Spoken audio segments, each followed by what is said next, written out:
everyone. Hello. My name is Jyoti and I am a 22-year-old assistant director working with Future East Film Production. So this was the dream I always had since I was about 12, 13. And I always wanted to be a filmmaker. I always dreamt that I would make films, I would tell people stories, because I was surrounded by so many stories around me. And I felt it was so important that people knew stories of the people that I grew up with. And so that was the aim, that I dreamt to be a filmmaker. But all of it didn't come very easy to me. Today, where I am, there is a long journey behind it. I know for a 22-year-old to say that she has a long journey is kind of funny. But yes, so I grew up, I was born and brought up in the slums of Mumbai at P.D. Miller Road, which is right outside St. George Hospital.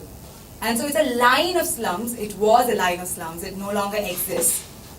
So I was born and brought up there, in a place where people adjusted with having really minimal resources.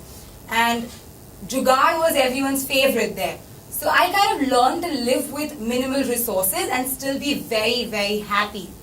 And when I recall my childhood at my slums, I only have happy memories. Because having a dad who was extremely liberal, even after having no education, never stepped into a school, he always had this strong idea that my daughter has to be educated. And not only my daughter, but other girls in the community have to get an education. So even before I was born, he made sure that my two cousin sisters were in school. And when I was born, he was the happiest father in the world. And I still remember when my mom tells me stories of how when I was born and he had this huge celebration in the entire slum community. And literally he went to each and everyone's door telling them that, you know what, I've got a daughter. And I feel so lucky to have been a child of these parents. And so my dad had always been very liberal. We could share anything with him, absolutely anything. About having a crush on your teacher, to any funny stories that probably a growing up child would have. And he would tell us stories about his life. So our lives were pretty transparent. And he would be like, you guys are open to ask me anything. And so I grew up in a very protected childhood. My dad never let me know that I was born and brought up in slums where people were fighting for water, for a bucket of water, or people didn't even have toilets in their own homes. I was never exposed to anything of that. I had a very protected and secure childhood. Things just changed. The turning point of my life was when I lost my dad at the age of 12. And for me, it was extremely hard, because all this while I was treated like a princess. I was treated that my dad would work day in and day out so that he could buy that teddy bear for me that I asked him that I wanted my birthday. And my dad would work day in and day out for that. And today, I come back from school and I realized that my dad is no more. And so my life literally changed. I had to act like a grown-up at the age of 12 because I had two younger brothers to look after. I had to be the support system to my mother. And at the age of 12, it was all very difficult for me to gather the courage, to become mature. I didn't know what being mature meant. I didn't know how to behave like an adult.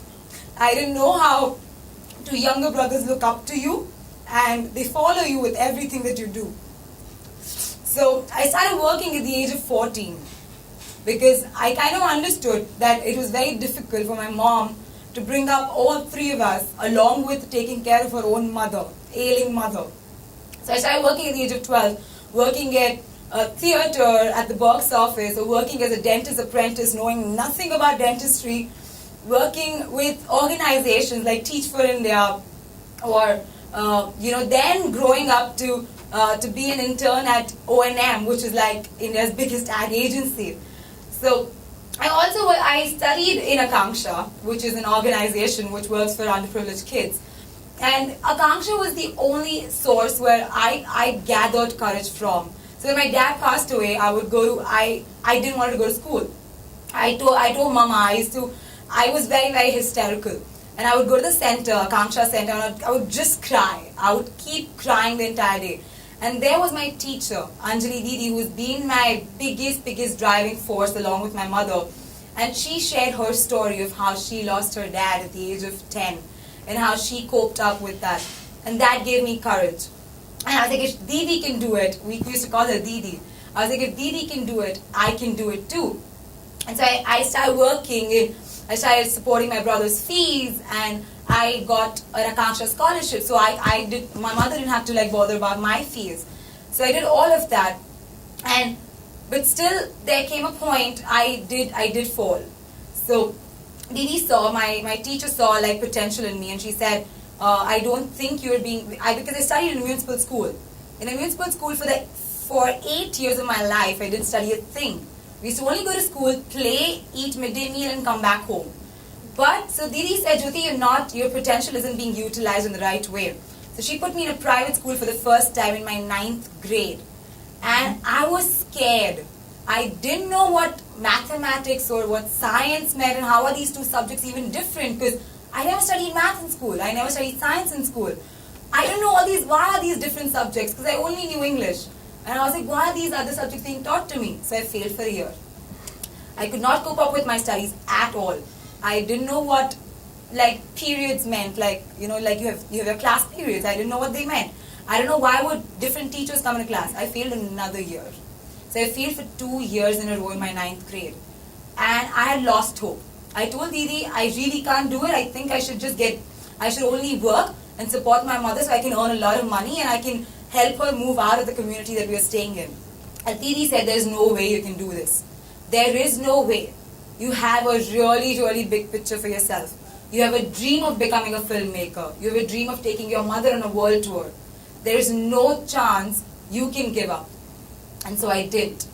And I sat in the same class for the 3rd time, being very embarrassed, sitting among students who were much younger to me. I did lose hope here and there, but I would keep writing.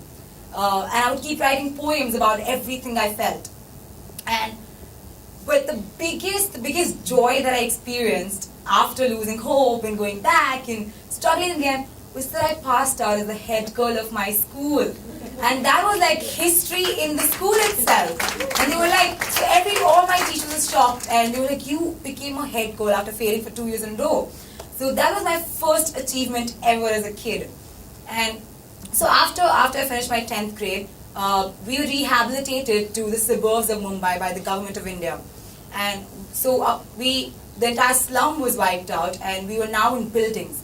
So we were very happy that now we didn't have to bother about raindrops leaking through our roofs and not bother about other things like stealing electricity or standing in a line for the water and stuff like that. So we didn't have to worry about that. I was very happy. But it wasn't all rosy as it seemed. This community that we came in had rapes, murders, loots. Everything was very common there. And I had never experienced, I had never seen all of that or even heard of it. And these were all the things that were extremely common. So my mother became very scared. And I was scared for my life and my brother's lives too. I was like, in this community, it's really not safe. And I chose a profession. I was very aware that if I want to get into filmmaking, I would require to come home really late. And I wouldn't have a time or schedule. So when I was in my 11th grade, I again felt I should quit education because I could not see my mother begging to people for money, being humiliated by people when she wasn't able to give back her money to people. So I couldn't take that. And hence, and so basically, and then I did not let all these things affect me because my mother was always like, Jyoti, you need to focus on your goal. There is no chance that you can deviate from what your goal is. And so I let all this surpass. And my biggest experience, or the biggest experience that I carry with myself, and I learned so much from time and time again, is when I was put in Xavier's. When I got into Xavier's, it was like a whole new world for me. I had friends who came from the most elite backgrounds, and when I stepped in the college for the first time, I still remember I was very scared Because I had my own preconceived notions that, you know what, I think my classmates are going to treat me like this. I think because I cannot afford these expensive Zara or all these branded clothes, they're going to treat me like this. But trust me, nothing like that. And I was in a classroom where I had an opinion, and my friends respected my opinion. My friends were there to listen to me. My friends were there to share stories with me. My friends were there to encourage me. My friends were there to play with me. And I just felt so secure, and that's where my learning process also began, along with Akanksha, whatever I learned. And I also started exploring like filmmaking and photography and all of that, which I had already started exploring when I was a little kid in Akanksha.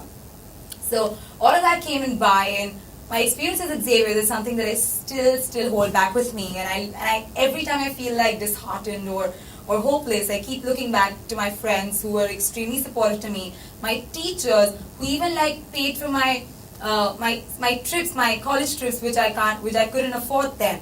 And I was telling Shivani also about the birthday treats. So all my friends would have birthday, and they would go to all these fancy restaurants and give birthday treats, and I would sometimes be very embarrassed, and I would be reluctant to go with them.